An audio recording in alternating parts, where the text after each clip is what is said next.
everybody thinks the US dollar is still as good as gold, and it hasn't been since 1971. This is the world monetary systems. From 1873, when Germany went on the classical gold standard, where each unit of currency is backed up by an equivalent amount of gold in the treasury. In the United States, $20 bill, $20 gold piece in the vault. Go into any bank, slap down your currency, which was a receipt for money, a claim check on money, ask for your money, gold and silver, and they would give it to you. So this shows, this is currency, this is money. Otherwise, there was no reason for any government to store gold in their vaults and then print this currency that was backed by gold. This is what gives confidence in that, and it gives governments the ability to start this scam in the first place, where they print these receipts for gold, and then they can print more of them than gold that exists. And that happened when we got to World War I, and all the combatants stopped redemption rights. You could no longer go in the bank and trade your pounds, lira, marks, francs, no longer redeemable in gold, and they lit up the printing presses and started printing like crazy. Then between the wars, they went on something called the gold exchange standard, where currencies would be backed partially by gold. So in the United States, under the Federal Reserve Act of 1913, the Federal Reserve was allowed to put $50 worth of claim checks on gold, currency in circulation, backed up by only $20 worth of gold. So it was a 40% reserve ratio. For every $20 gold piece in the vault, they could put $50 in circulation. We're the dollars of the nation on parade. We're the biggest batch of dollars ever made. Oh, we used to march by millions, but now we march by billions, and maybe we'll be trillions for your dead. We're the dollars. Then we get to 1944. Now, during both wars, Europe paid the U.S. with gold. During World War I, the U.S. didn't get into the war until the very end of it. We didn't really have troops on the ground here in any quantity until the last 6 months of the war. So for the first 4 years or so, we're selling you all of, you take all of your young men off of the farms and turn them into soldiers. You take your factories that make toasters and they start making machine guns. Your factories that made cars are now building tanks. And so you turn your economy toward war, and all of your consumer goods and your grains had to be imported from the United States, and you paid us with gold. Then in World War II, Hitler starts saber rattling in 1936, annexes Austria in 38, invades Poland in 39. Pearl Harbor wasn't until the end of 1941. We didn't have troops on the ground until, I believe, August of 42. So again, there's like 6 years where you're paying us with your gold and we're selling you stuff. This is where Americans have this myth that war is good for the economy. War is good for the economy if you're not in it and you're selling them the tools of the trade. Yes, America's national income gets bigger and bigger.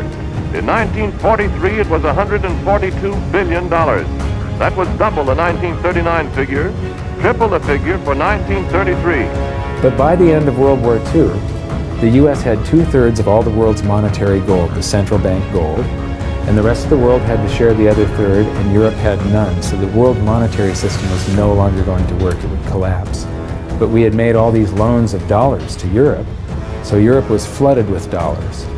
And so representatives from around the world met at Bretton Woods, New Hampshire in 1944. They came up with a new world monetary system called the Bretton Woods system, where every currency on the planet, with the exception of just a few, they would be backed by the US dollar. And the US dollar would then be backed by gold at $35 per ounce. This gave confidence to all currencies. So this gave the world stability, and it pegged all the world's currencies to each other through the dollar to gold. So there was no such thing as the Forex. Currencies didn't float. The exchange rates were fixed year after year. And this helped to make world trade boom. Then the dollar standard starts because we kept on printing dollars. Under the Bretton Woods system, there was no reserve ratio established where the U.S. actually had to have a certain amount of gold for how many dollars we created.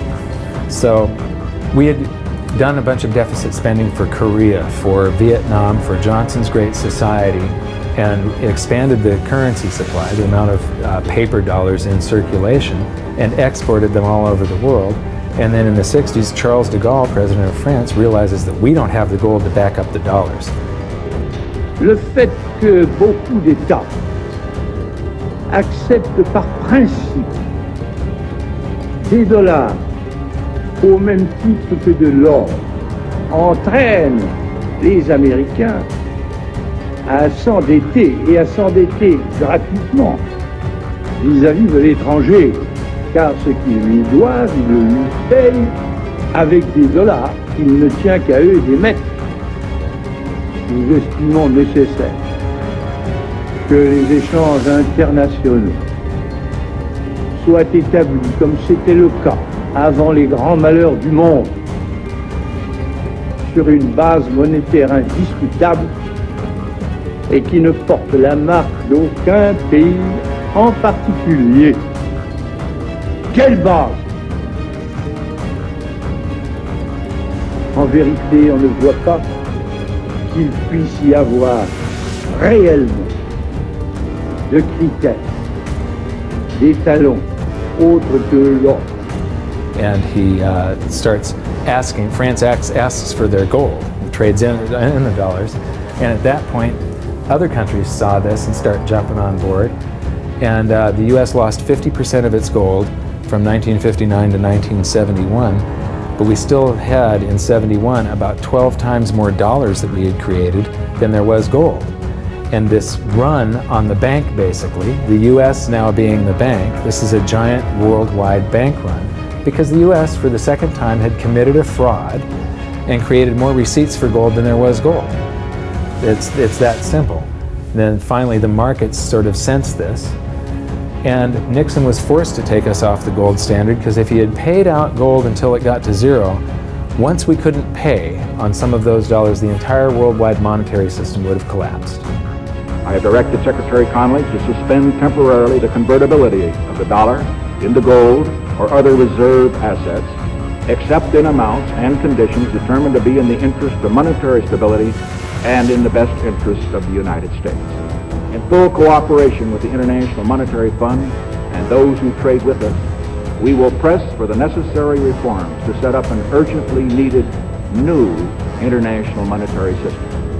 And on August 15th, 1971, all the world's currencies became fiat currency. I don't know why the rest of the world didn't rush out and hang him, but they didn't. They just all went along with this. To our friends abroad, I give this assurance. The United States has always been and will continue to be a forward-looking and trustworthy trading partner. There have been thousands upon thousands upon thousands of fiat currencies throughout history, and there isn't one that survived. It is a 100% failure rate. And we started this experiment where all the world's currencies would be fiat currencies simultaneously in 1971. But what we have here, 30 to 40 years, different monetary system, 30 years, 28 years, 39 years plus, what's next? The world is going to have a new monetary system in this decade that we're in.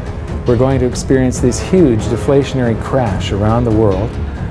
The world will probably end up on some sort of new monetary system, probably after governments try and print their way out of this and cause hyperinflations of all the currencies, and people will just lose confidence in currency. And what do they always go back to throughout history? Time after time, for the last 5,000 years actually, they always go back to gold and silver.